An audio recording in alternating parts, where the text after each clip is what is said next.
ناظرین کچھ ناگزیر وجوہات کی بنا پر طویل عرصہ غیر حاضر رہا، جس کی وجہ سے معذرت خواہ ہوں۔ ناظرین طالبان اس وقت کابل ہی نہیں پورے افغانستان پر قابض ہے اور وہ اپنی حکومت کے خد و خال درست کرنے میں یوں مصروف ہے کہ وہ اس بات کا تعین کرنے کی پوزیشن میں ہے کہ آئندہ نظام حکومت کس طرح سے ہوگا اور تمام جو سٹیک ہولڈرز ہیں افغانستان کو ان کو کس طرح سے ایڈجسٹ کیا جائے گا۔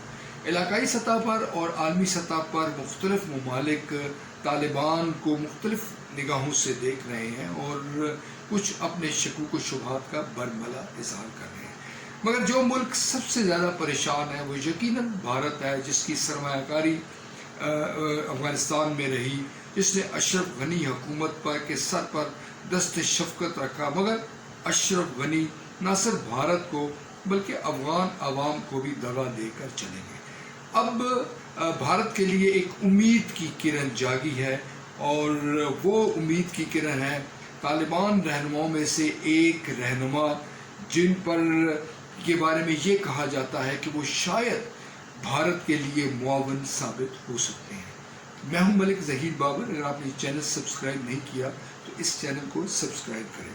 ناظرین طالبان کے اہم رہنما شیر محمد ستاکزئی جو ہے وہ بھارت کی ایک جو اکیڈمی تھی ملٹری اکیڈمی، اس کے وہ تربیتی یافتہ ہیں۔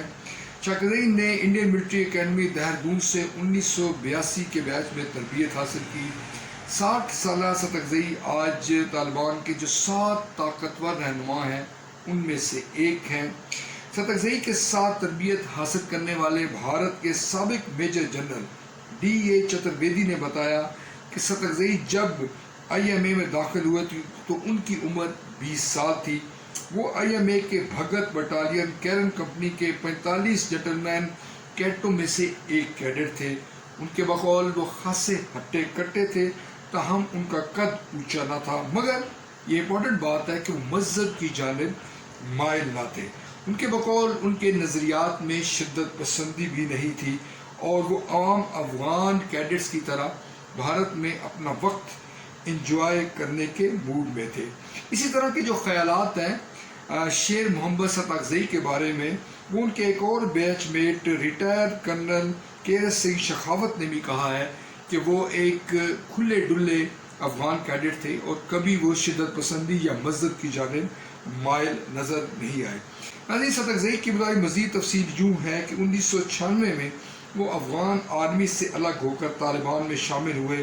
وہ امریکہ میں طالبان کو سفارتی طور پر تسلیم کروانے میں کلنٹن انتظامیہ کے ساتھ مذاکرات میں بھی شامل رہے۔ نیو یارک ٹائم کی رپورٹ جو 1997 میں جاری ہوئی، اس کے مطابق طالبان حکومت کا جو وزیر خارجہ ہے وہ کہا جاتا تھا شیر محمد ستاکزئی کو، انہوں نے بھارت میں ہی انگلش سیکھی۔ جب طالبان نے دوحہ میں دفتر قائم کیا تو وہاں پر انہیں سربراہ کے طور پر تعینات کیا گیا۔ بعد ازاں 2019 میں جب ملا عبدالغنی برادر دوحہ میں آئے تو اس وقت وہ اپنے عہدے سے ان کو ہٹا دیا گیا، مگر بطور طالبان رہنماؤں میں سے ایک اہم رہنما کے طور پر ان کی شناخت جو ہے وہ برقرار رہی۔ اب میجر جنرل چترویدی کا خیال ہے کہ جو شیر محمد ستاکزئی ہیں وہ یقیناً بھارت کے لیے معاون ثابت ہو سکتے ہیں۔ ان کے دل و دماغ میں ابھی بھی بھارت کی خوشگوار یادیں ہو سکتی ہیں، اور جو بھارتی وزارت خارجہ ہے اگر وہ ان پر کام کرے اور ان کو کنونس کرے تو طالبان کے اندر ایک راستہ نکل سکتا ہے، طالبان اور بھارت کے جو تعلقات ہیں وہ بہتر بنائے جا سکتے ہیں۔ یقیناً یہ کوئی بڑا راز نہیں ہوگا اور اس حوالے سے پاکستان کی جو اعلیٰ ترین ادارے ہیں، پاکستان کی جو حکومت ہے وہ بھی اس سے باخبر ہوگی، مگر جو کھیل ہے ناظرین وہ افغانستان میں جاری و ساری ہے۔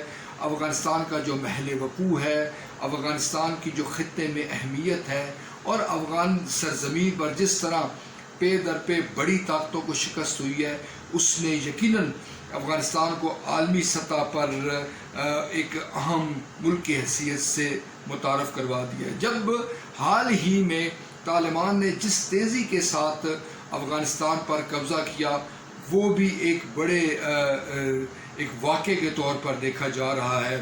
اس میں قصور کس کا تھا؟ افغان آرمی کا تھا؟ اشرف غنی نے بزدلی دکھائی، یا پھر طالبان نے اس انداز میں قبضہ کیا، اس انداز میں افغان عوام کو اور افغان فوج کو ترغیب دی کہ وہ ہتھیار پھینک کر طالبان کے لیے راستہ ہموار کرتے رہے۔ ناظرین، یہ جو پیش رفت ہے شیر محمد شناکزئی کے حوالے سے، اس میں بھارت کس حد تک کامیاب ہوتا ہے، بھارت کس طرح سے پینیٹریشن کرتا ہے طالبان کی صفوں میں، اور کس طرح اپنی سفارتکاری کے ذریعے اپنے لیے کوئی جگہ بنا پاتا ہے، یہ کہنا قابل وقت ہے۔ مگر ایک بات طے ہے کہ بھارت کسی طور پر ہاتھوں پہ ہاتھ دھرے نہیں بیٹھے گا، اس کی بھرپور انداز میں کوشش ہوگی کہ طالبان کی صفوں میں گھسا جائے اور انہیں پاکستان سے بدگماں کیا جائے، چین کا اثر رسوخ کم کیا جائے، اور بھارت ایک اور ایسا کھیل کھیلے جو نہ صرف اس خطے کے لیے نقصان کا باعث ہو، بلکہ پاکستان اور چین جیسے اس کے جو حریف ہیں ان کے لیے بھی مشکلات پیدا ہوں۔